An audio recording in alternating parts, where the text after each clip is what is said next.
I'm going to be talking about Travels with Charley by Steinbeck, the book that seemed to find me at the perfect time.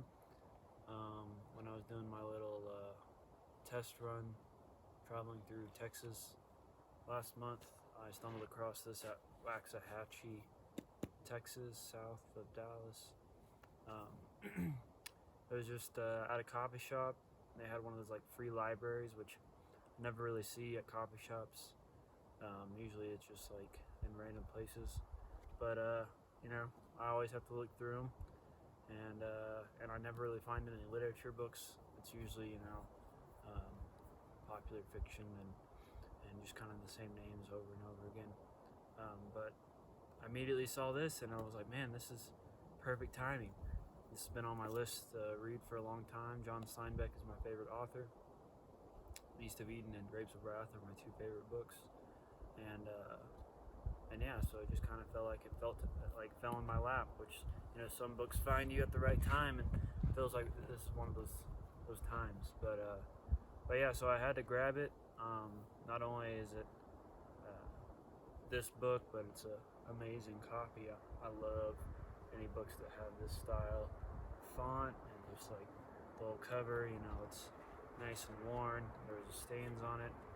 I think this copy's from the 80s, I want to say. Pretty much any books that were printed in the 70s and the 80s. Oh, this was actually published in 1962, it looks like.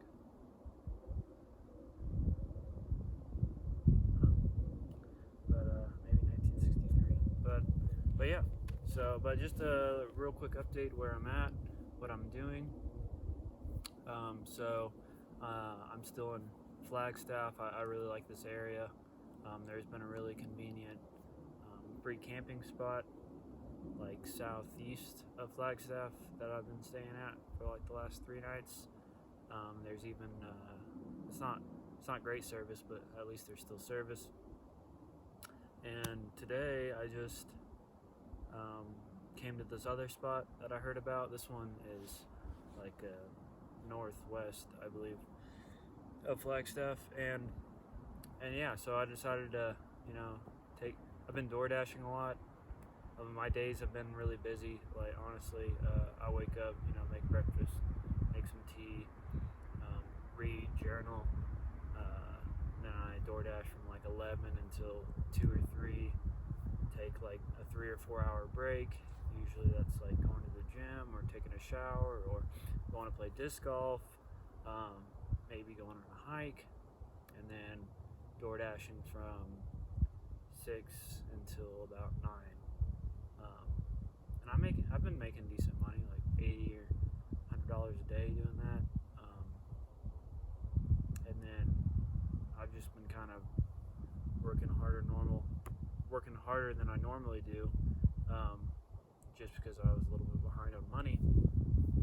But I started looking at these random like farmhand or just like labor type jobs on Craigslist, just to see if someone needed an extra hand, just so I can do something that's not driving.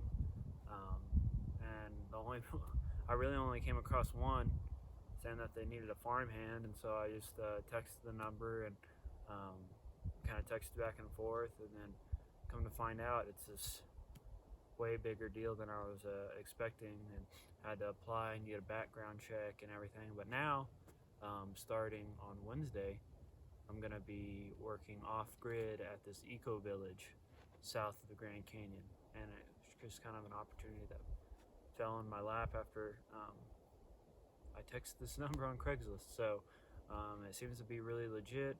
They have a full website and everything. It's this lady that bought this land about a year ago, and she's been trying to turn it into a self-sustaining off-grid village. And they're just now accepting applications for people to move there. So they're still getting things built and getting things rearranged, and they have like a 2-week minimum work thing. So apparently there's already 10 people there that's been doing it. I'm gonna be number 11, and yeah, so I don't know if I'm gonna have service or what the deal is gonna be. I know I haven't been posting that much, but now that I'm completely on my own. I had some friends in Albuquerque that I've stayed with for a week, but now from here until I get to Los Angeles and San Francisco, I don't really know anybody personally. So I plan on doing a lot more now that I'm reading a lot more and everything. So so for about 2 weeks, I don't even know if I'm gonna have service. I'm just gonna be working, building sheds and solar, things and all, pretty much everything that needs to be built for a self-sustaining village. But yeah, so luckily I have some experience doing those types of things because I grew up with a dad who was kind of a carpenter. He built like sheds and storage buildings and houses before he became a police officer. So I had a lot of kind of firsthand experience with that, and I built my van out. I'm not the best. I don't really know how to do things by myself, but I'm a good helper, and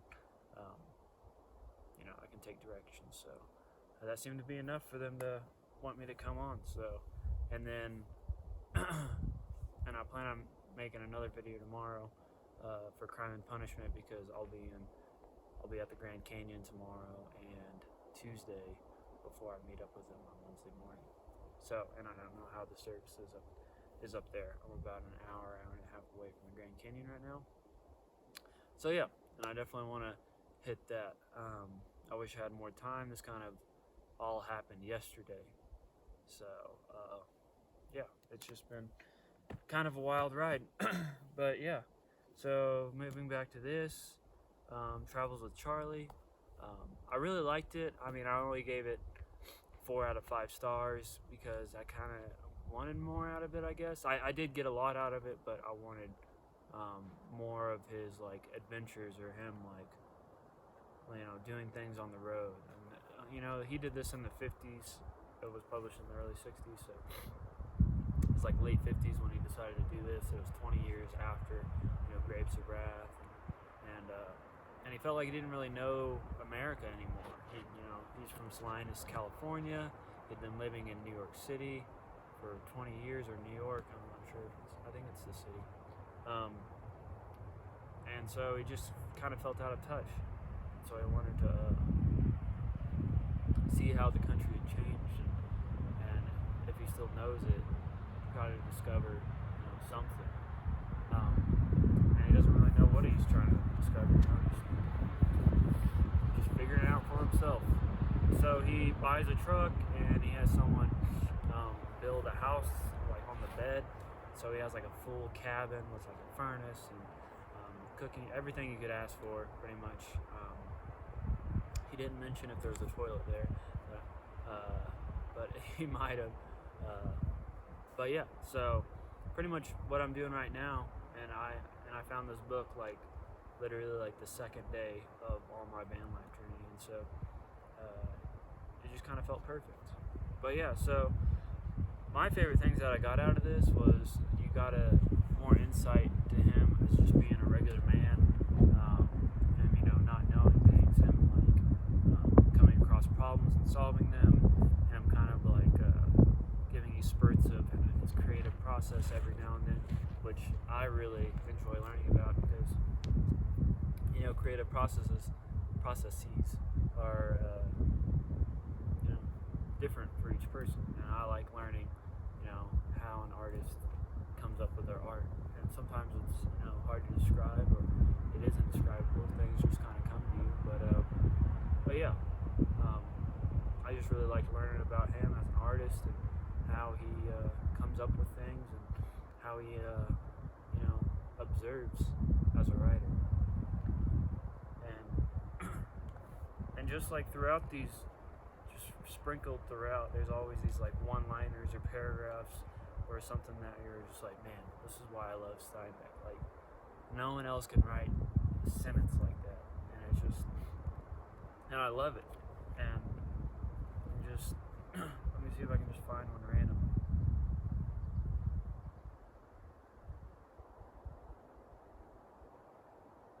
I found I often stopped for coffee, not because I wanted it, but for a rest and a change from the unrolling highway. I definitely feel that because I usually spend my lunch in between DoorDash shifts at a coffee shop just to get some AC for a couple hours. That's what I did today. I decided to skip DoorDashing lunch and just rest because I'm gonna have a big next 2 weeks. I'm starting tomorrow, and I've been going at it hard, so I decided to spend some time inside and get some reading done. But yeah, what are some other ones?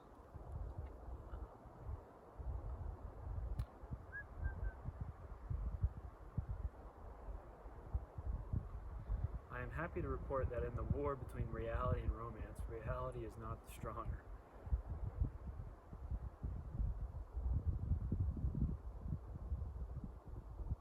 Can I then say that the America I saw was put, oh my gosh, can I then say that the America I saw has put cleanliness first at the expense of taste?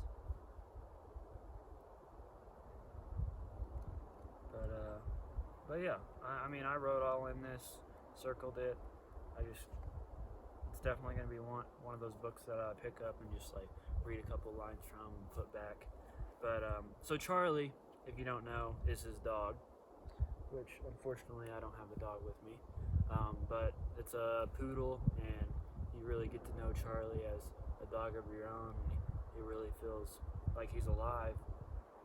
And there's comes to be like conflict, with him, and he has some medical problems, and he needs help searching that out. And there's a few other things. He comes into contact with with a couple of people. I wouldn't say a lot, but I was kind of wanting more of that. Him interacting with more people, him interacting with cities more, because I really like him describing, his surroundings and him seeing, the same cities I'll be seeing, but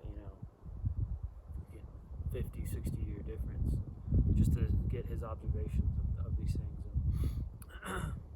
And yeah, so, but unfortunately, a lot of it is just him, just driving on the road. Everything kind of just blurs together, and he kind of gets to a point where he just wants to like get done with it. He gets lonely. He's missing his wife, and it's tiring to be on the road, especially for someone at his age, doing what he's doing. It's exhausting. So he comes in with contact with a few people. I don't really want to spoil anything else or any more, because it's definitely one that I feel like you should read if you're into like travel logs, or you're just interested in seeing Steinbeck's perspective of America in the late 1950s, early 1960s. And yeah, 4 out of 5 stars for me. I enjoyed it. I just wish there was a little bit more that came with it, but definitely got a lot of good insights. And I for sure don't regret reading it or anything like that. But yeah, it's not better than East of Eden. It's not better than Grapes of Wrath. But how can you really top those? But yeah, thanks for sticking with me. If you're still with me, tomorrow or today, depending on if I have time, I'm going to do a video over Crime and Punishment, because I just finished that and I can't stop thinking about it. So, thanks for staying with me. Peace.